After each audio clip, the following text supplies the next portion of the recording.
How did you actually find out that you were gluten intolerant? An interesting story. I was listening to a podcast.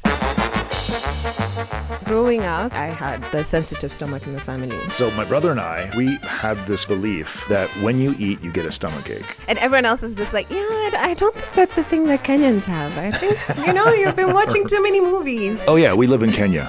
So I'd like to talk about gluten-free living in Kenya. That's a fair introduction of Samantha Mugeni. And Darren Collins. And together we are the Gluten Warriors. We worry about gluten. All the time. All the time. All the damn time.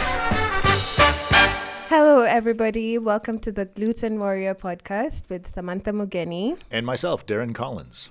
Hi, Samantha. Hi, Darren. How are you? I'm okay. I'm ready to talk about gluten. Which part? What did you have for breakfast, though? I had lots of eggs, like I always do. I had a Denver omelet. Denver is the sister city to Nairobi. Is it? Yes, and they have a special omelet, and it's the one we ate this morning. And it was with bacon. Oh, is that why it's a Denver omelet? It's not only that, it's also the onions and the tomatoes. It's the conglomeration of what goes in the omelet as opposed to a Spanish omelet. Huh. Yeah. I'm trying to think if we had a Nairobi omelet, what would be in it? Yama choma. That is no longer an omelet. That's steak and eggs. Yeah, I know. Yeah. I don't know how it would work, but the Gluten Warrior podcast today is it's all right. So Sam, we have to get into this. We have to introduce ourselves. Yes. To other people who may be gluten intolerant or think they might be, or definitely know they are, and need some sort of like community of people who also worry about this, because we're not warriors. We're not. This is not a fight. No. We've already lost the battle. Have we? I thought we were special. I think we can't eat certain things. Yeah, like aliens. So we're special. Okay. Yeah. Yeah, well, just like aliens, except less green. Yeah. I assume that they're all green. Well, we blend really well. But how did it happen for you? How did you actually find out that you were gluten intolerant? It's an interesting story. I was listening to a podcast. Really? Yeah. By this lady, she's called Ginny Mai. Okay. And she was talking about her skin condition, which is actually why I was listening to it, because I have a skin condition. Okay. Skin psoriasis. And then she mentioned that she went for some tests and discovered that, she's celiac, which is why she has those skin problems. Okay.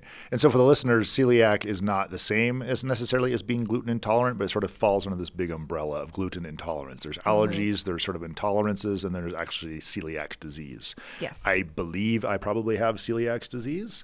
Okay. I believe it runs in the family, but I've never been formally tested because that sounds like the worst thing ever. Because they make you go back on it for a while and then go off it and then test your blood levels and all this. And the idea of going back to gluten sounds like the worst thing ever. It's terrible. So you found out about it from a podcast, and then what was your action item? What did you do? Yeah. So this was around 2020. I decided to. Okay. So first I was like, "There's no way. There's no way I could be gluten intolerant. I've been eating cakes and chapatis all my life. I love spaghetti. No way." So I decided what I was going to do is stay off dairy. I start with lactose because I was like, yeah, that seems more likely.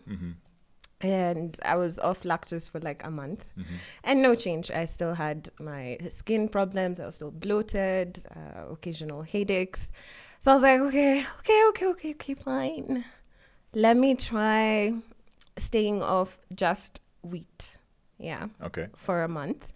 And then I can always go back to this. I also didn't want to make it a thing at the time. So I just made a promise to myself.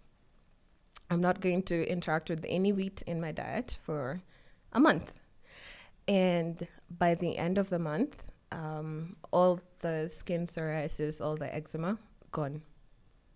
Whoa. Yeah. Okay. Like, gone. Completely. So I was like, well, okay then. I think this is a thing. Right. Yeah. What about stomach issues? None. Did you have them before, though? We didn't talk about that. Yeah. So like growing up, my parents have always known that I had the sensitive stomach in the family. Okay. And it was so interesting. Like whenever we'd eat out, they'll be like, if she's okay, the food here is okay. Oh, wow. Because you're like the canary in the coal mine Yeah. for whether or not that was bad because you were super sensitive. Mm-hmm. Interesting. Mm-hmm. So I believe, and I don't, so, by the way, we are not experts. We are Not people at who all. worry about gluten, but we worry to the amount that to the extent that we think that we have something to offer to other people who may be in this situation. Yes. I forgot what I was going to say exactly, but it was, Okay. but Did it have to do with the test, my stomach problems? as a kid, Mm-hmm. basically, if you do have celiac disease, as you take in more gluten, what tends to happen is it tends to destroy the villi inside of your intestinal tract, which makes it harder and harder to digest more and more things.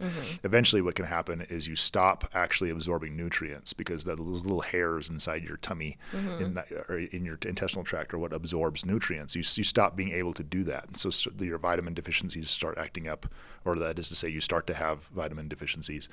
It's like a domino effect of terrible things that happen to you just because of the gluten that's destroying your insides. And so as a kid, you would actually, or as an adult also, you'd become more sensitive to everything because your stomach is having a harder and harder time dealing with this as you live. And it got so bad, like my brother is 16 years older than me. By the time he figured out what it was, he was having seizures. What? Like it got that far. Oh my God. Because he was like in his late 40s when he figured it out. Damn. And so how old were you when you figured it out? 25. Right. Maybe. Okay. Yeah. So I was older than that Okay. when I figured it out. But for me, looking back, I realized when I was a kid, people would always offer me cake and cookies and stuff. And I would say, no, thank you. Really? It's like I loved them, Yeah. but I just remember saying no, thank you a lot. And Why? I think something in my brain was going, you don't like the way that feels. I see. Like there's something about the little kid that went, maybe not, like delicious, but ouch. But no. And so my brother and I, we actually had this core belief, without ever stating it to anyone or to each other, that when you eat, you get a stomachache. That's what humans do. Yeah. They eat and then have a stomachache. Or like you thought that's like normal. the natural reaction to eating. Yes. Oh, snap. Right? Okay. Because we're just eating bread all the time. Almost all the sick cereals. all the time. Yeah, having breakfast cereal every morning. Yeah. Wow. Yeah, and so that was like supposed to be like that's the natural state of humans, to be in pain after you eat. That is deep, Darren. Right? It's sort of it echoes other psychological issues I might have. But it all makes sense now. Yeah. So all those things went away, but and is that the story for you? That's the yeah, everything. Were you tempted? Actually, when you were talking about the nutritional deficiencies that could come up because of the intolerance and the villi not being able to function the way they're supposed to. And it got me thinking about how, like, growing up, I was always prone to anemia. So I was always like on iron supplements and stuff like that. And I thought, I went to boarding school. The food is terrible. So that's why I'm always sick. Right. Yeah. And then later on, when I'm thinking about it, and I'm like, okay, I actually haven't had to. I have blood, guys. You're back to you're back to a human. You're I'm a no normal longer an human alien. being. I used to have blue hands all the time, and I'm like, deficiencies. Yeah. So I quit gluten. It wasn't that easy, of course, because I was still in denial. So I'd come back to my cakes and mostly chapatis. It's a toxic relationship with chapati. Yeah.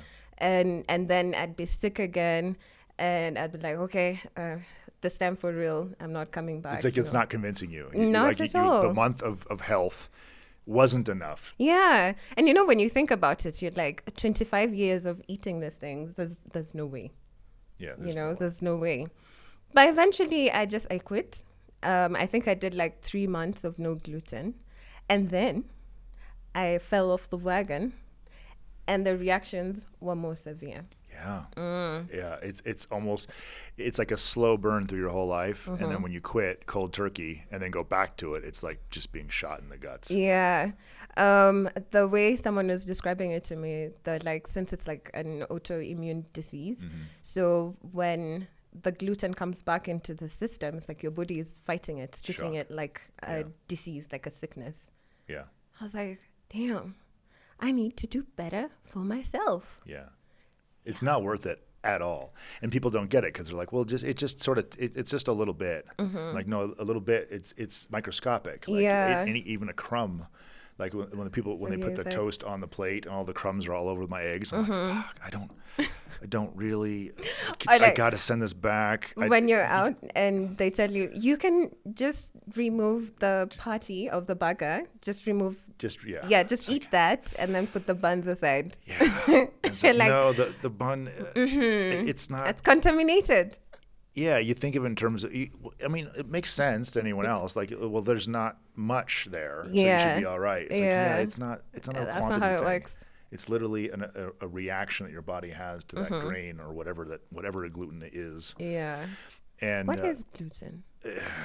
This is not the point of the podcast. Right? We don't have to be scientists about it. If someone wants to Google it yourself. But here's the thing: if you're not sure if you have it or not, check this out. Here's my story. My story is gross, man. Okay. Yeah. So let me sip my water. Sip some water. Okay. When I was a teenager, it got worse and worse and worse, but I didn't know what was going on, and it may. Because it bothers the stomach so much, it gives you diarrhea. I mean, you definitely get diarrhea. You kind of always have to go, and you sort of manage that. It's usually like immediate. It's not like food poisoning diarrhea. It's just like the other kind, where it's just like, things aren't right. Basically, for me, there was basically 3 stages. There was if you ate a piece of toast, immediately there's some discomfort in the stomach. Some not bad, just like I don't feel perfect. I see. Normal. Okay. And then there's like an hour later, there's like some pain or whatever. Yeah. And then like 3 hours later, it's toilet time. It's like you need to be going to the toilet. Yeah.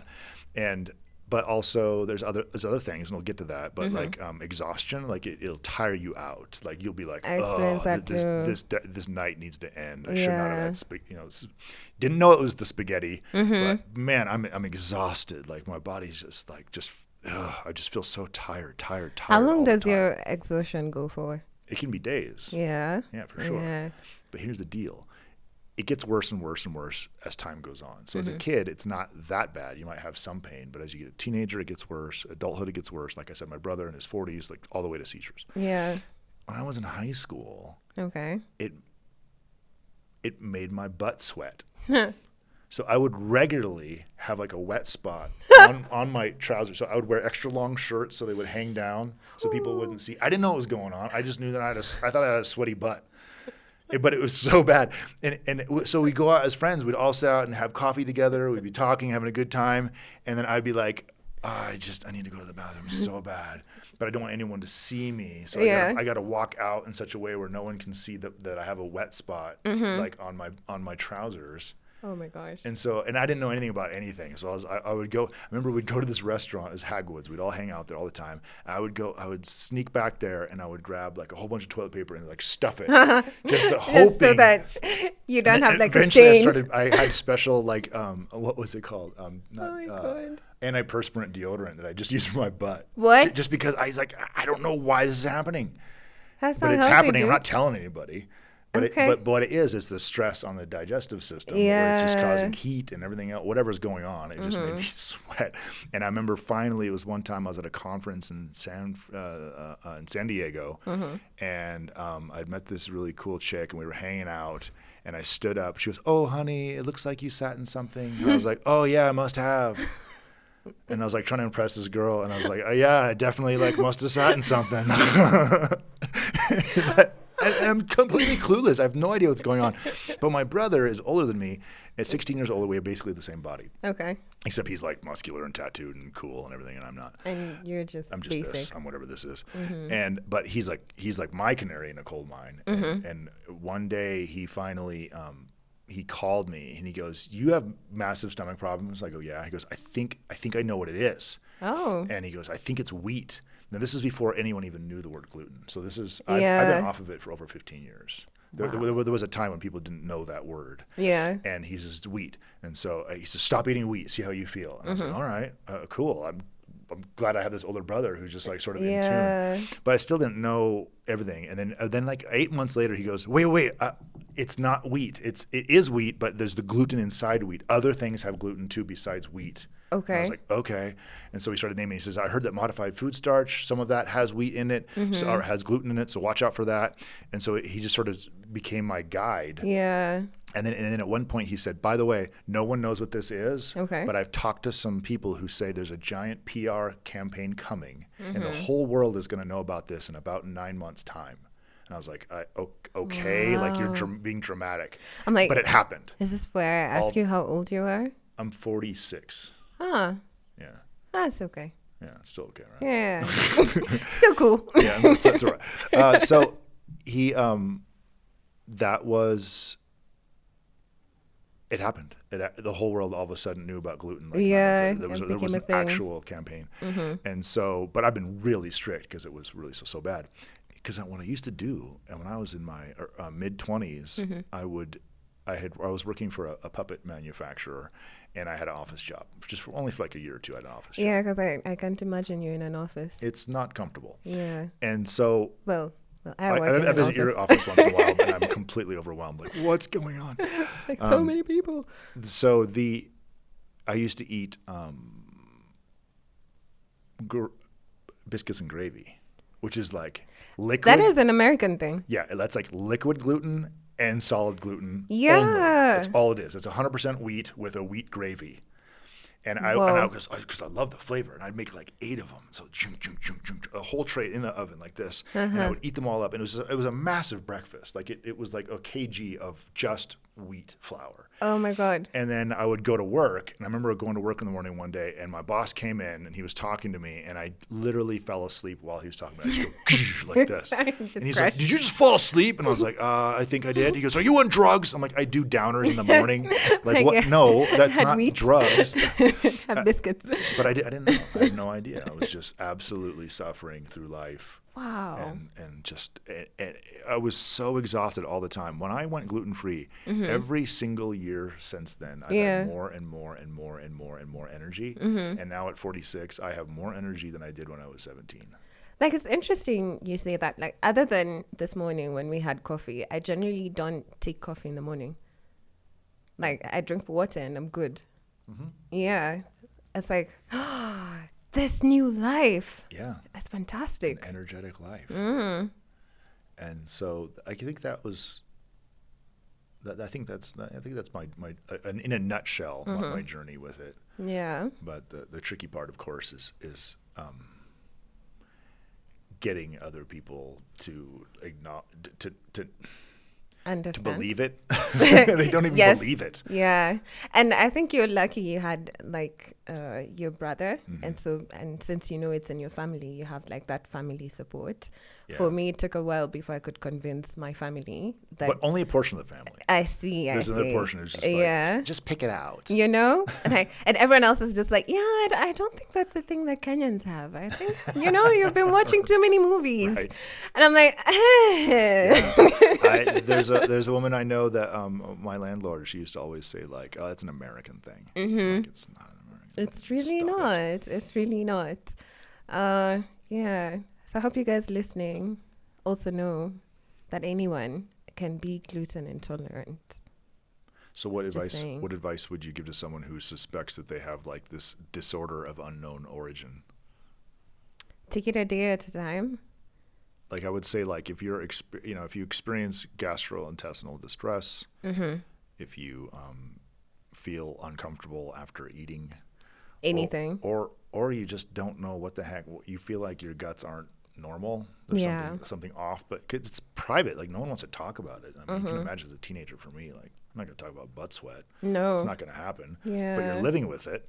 And then the idea that like, oh, I'm experiencing pain or like the rash thing is really interesting. My brother and I, that's how we figured out we both had it. Really? Is because he had a rash about this size. I guess, I don't know, what size is that in centimeters? Is that 5? That's a big. No, not 5. Like 3. It's like the size of a potato. Or a glass. This Size, glass. the top of the glass. Yeah. On his lower right leg, next to the shin, but on the side. Yeah. And I go, I have that rash. He goes, you do too? I go, yeah. Oh, that's odd. And that's how it manifested itself, because rashes are a thing, but it's not always the same. But yeah, a rash on the lower leg, we both had that rash, and it would never go away. It's like, I've been putting ointments on this thing for years. Yeah, and you know, it's funny because you go to the dermatologist, and with conditions like this, like with psoriasis, with eczema, they tell you this is a forever thing. Yeah, so just get your ointments and avoid, stay away from the heat, stay away from X amount of moisture and stuff like that. But you're on ointments all your life. Yeah. So to come back and find out, oh my gosh, if my dermatologist had done a bit more research, I still like you, dermatologist. Perhaps would have discovered this earlier. A long time ago. Yeah. The rash is a thing. So if you have a rash of unknown origin, those rashes aren't, they're a symptom Of something. Yeah. Yeah. And it could be that. I mean, I'm not a doctor or someone who could diagnose, but like, neither am I. It's not a small portion of the population that actually legitimately has celiac disease, and I'll bet it's a much, much larger portion that at least has some amount of intolerance. Yeah. Yeah. And it's definitely worth checking out. You can the way we did it is we just stopped eating it. Yeah. And then self-diagnosed. Yeah, and then at some point you cave, and then you go, oh my gosh, I feel terrible. I guess that's what it was. I did not do that. And then all of a sudden there's times when it's like, why do I feel bad? And then you realize, oh, there's an ingredient in this that I didn't realize had wheat in it, like surprise ingredients. And then you go, okay, that's what happened. And then one of the phrases I always hear people say is, I got glutened. Yeah, I use that a lot. I think everybody kind of accidentally started saying that just because it's turned it into a verb. Yeah. Yeah, but I agree with you on I don't know, just checking out what could be wrong if you have any gastrointestinal discomfort.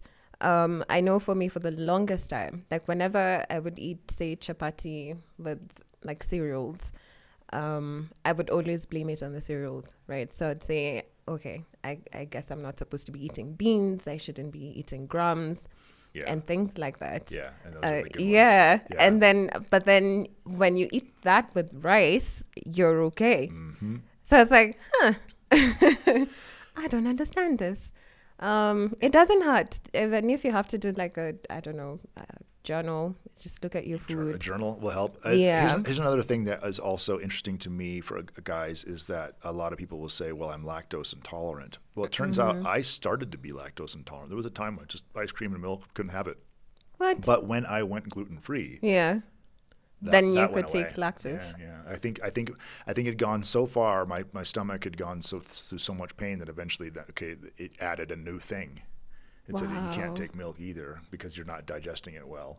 And so once I got off the gluten, I was able to have ice cream and milk and all that. The gluten, the lactose intolerance completely has gone away. Like I definitely can have all the milk and all the ice cream. Now I did a thing where I had like a bowl of ice cream every night for a month. Huh? And then on Thanksgiving, I had like 3 bowls of ice cream, and what were you going through? I was hungry. I just wanted to add weight. Hungry for ice cream. Yeah, I've always been thin, so I wanted to add weight. But that messed me up. But that was just because you can get lactose intolerant from just having way too much lactose. The point of this is that I'm now totally able to have milk and totally able to have ice cream and all that sort of stuff because I figured out that the gluten was what was just destroying my guts. So it just goes to say that your intestines have healed. Yeah. And also the anxiety. So at one point I started to get really, really, really bad anxiety. My favorite food to eat in the evening was to have breaded fried chicken or chicken fried steak or whatever it was at a fast food place with gravy. And I remember actually like almost in tears, just like pacing through the house, just what is wrong? Why do I feel this way? Just so uncomfortable, and just like raging, my fist clenched, and just pacing back and forth, like what's going on? And I thought it was, and all the anxiety, like all the other stresses in life, like I tried to like, what's going on? Is it this? Is it that? Is it my relationships? Is it my work? Is it whatever? Yeah. Like where's this coming from? Turns out like this stuff was just killing me. Killing my insides because again I've been almost I don't know, it was probably 26 years of living with it, or when I first diagnosed it, or 27 years. Okay. And by that time, the anxiety was just, it was another side effect that was pretty quick. It would take only about 45 minutes. Wow. Yeah. And then, So would you get like a panic attack? Damn. Yeah. That's before or after Before, after what? eating your gravy? Yeah, after. For about 45 minutes after having it. Wow. I would just descend into sort of this madness. That was the most late stage thing. Luckily, I figured it out shortly after that particular thing. But no, I don't get that at all anymore because I don't eat that stuff. Yeah. Look at us. Yeah. We're so much better for it. We are so much better for it. So, do you think? Should we wrap up with that? That's sort of our introduction. Basically, I think what we're trying to do is just educate people and tell some more stories, but also go into, okay, so if this is the case, if this is where we're at, now how do we live with it? Exactly. And so in our future podcasts, we're going to go over many of these topics that actually apply to those who are gluten intolerant, including what kind of topics do you want to do? It's interesting you talked about anxiety, so we'll touch on like mental health. We'll also talk about, did we mention we are in Kenya at the moment? Oh yeah, we live in Kenya. Yeah, so I'd like to talk about gluten-free living in Kenya. That's awesome. Okay. Yeah. Just because, it may be like globally, a lot of people know what gluten is and how it affects people, but I don't think it's like that well known here in Kenya. Okay, so we can talk about how to navigate the life in Kenya with gluten-free living, and then also another topic is we can talk about food labels and how to figure those things out, because that's a huge part of it. You have to be sort of a detective, so that can be one of our podcast titles. What else you got? Eating out and partying. Yeah. All of that, restaurants, friends' houses, at work. Okay, I work in an office, so navigating that. And I guess for you, this is my office. This is his office, guys. We're in his office. Yeah, so we'll talk about just also eating out and eating in as well. Yes. And then we have other topics, danger items. Yeah, and also Mythbusters. Yeah, we bust some myths. Yeah. That would be fun. So we have a lot to go over. And you Yeah. can check out the titles in the wherever this podcast is found. You can see the additional titles that we're going to upload, so you can see the different topics. But I think that's a fair introduction of Samantha Mugeni. And Darren Collins. And together we are the Gluten Warrior. Warriors. We worry about gluten. Thanks, guys.